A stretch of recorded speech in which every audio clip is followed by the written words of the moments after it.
Picasso once said this. He said that all children are born artists. The problem is to remain an artist as we grow up.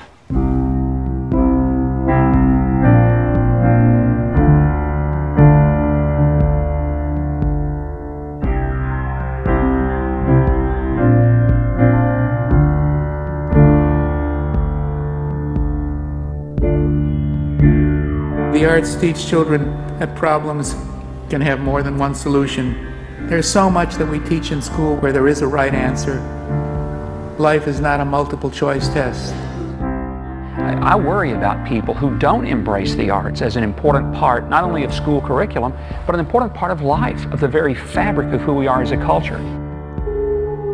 You keep on doing this year after year because you have seen firsthand the transformative power of the arts. Skills like problem solving and teamwork, self-expression. These skills aren't just valuable in the studio or in the theater, but they are critical in the classroom and will be in the workplace.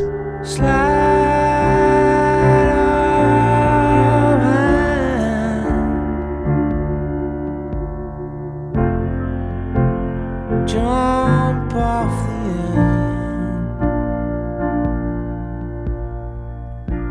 into a clear lake.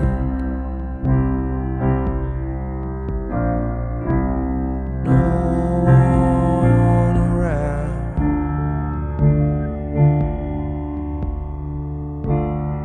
Schools, my friends, should not be boot camps for learning how to make a living. They should be places for learning how to make a life. What does band do? What does choir or art do? It gives that child an absolute reason to show up, to stay in order to continue to do the thing that he or she loves. Somehow we've completely internalized and accepted collectively this notion that creativity and suffering are somehow inherently linked, and that artistry, in the end, will always ultimately lead to anguish.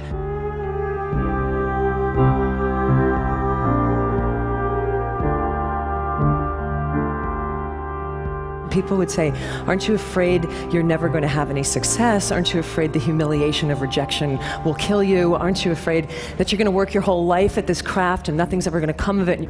Short answer to all those questions is yes. Yes, I'm afraid of all those things. If you're not prepared to be wrong, you'll never come up with anything original. And by the time they get to be adults, most kids have lost that capacity.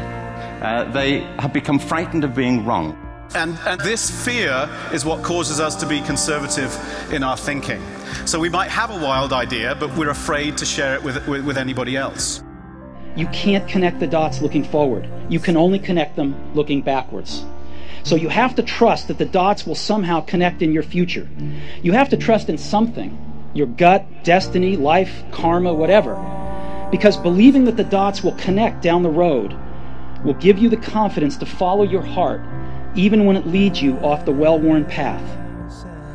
And that's why it is so critical that we preserve arts education in our schools. It is absolutely critical because we know how important it is for our children's development. What do I discover when I look at artworks? What do I think about when I think about art? I feel like the privilege I've had as a curator is not just the discovery of exciting works, but really to talk about beauty, to talk about power, to talk about ourselves, and to talk and speak to each other.